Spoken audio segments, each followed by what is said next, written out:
భారతదేశంలో ఉన్న అత్యంత పవిత్రమైన దేవాలయాల్లో ఒకటి తిరుమల వెంకటేశ్వర టెంపుల్.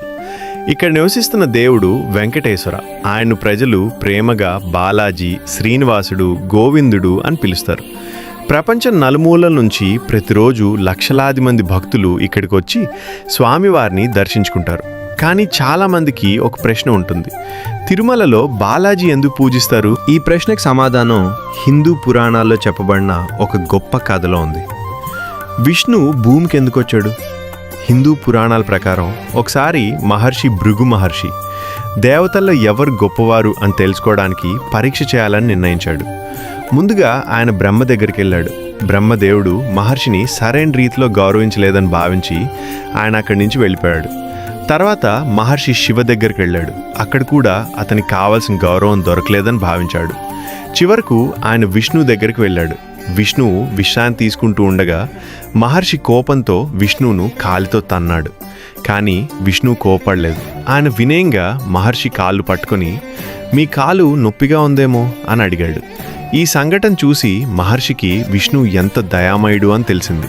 కానీ ఈ సంఘటన చూసిన విష్ణువు భార్య లక్ష్మి చాలా కోపంగా అయింది. ఎందుకంటే మహర్షి విష్ణువును అవమానించాడు అని ఆమె భావించింది. అందుకే లక్ష్మీదేవి విష్ణువును వదిలి భూమికి వెళ్ళిపోయింది.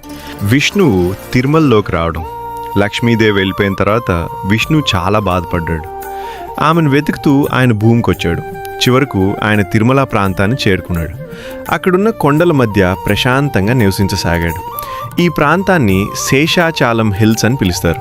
పురాణాల ప్రకారం ఈ కొండలు శేషనాగుడు రూపంగా భావిస్తారు.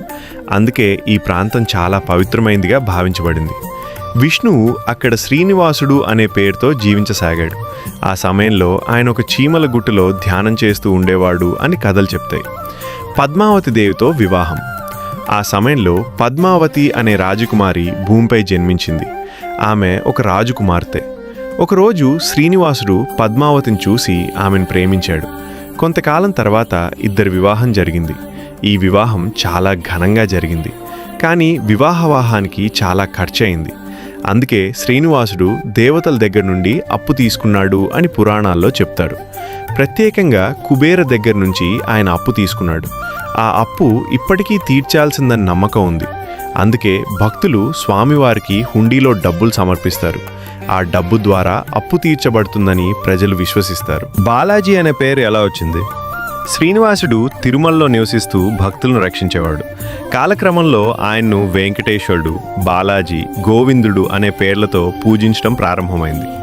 బాలాజీ అనే పేరు ప్రధానంగా ఉత్తర భారతదేశంలో ప్రసిద్ధి చెందింది. కానీ దక్షిణ భారతదేశంలో ఎక్కువగా వెంకటేశ్వర స్వామి అని పిలుస్తారు.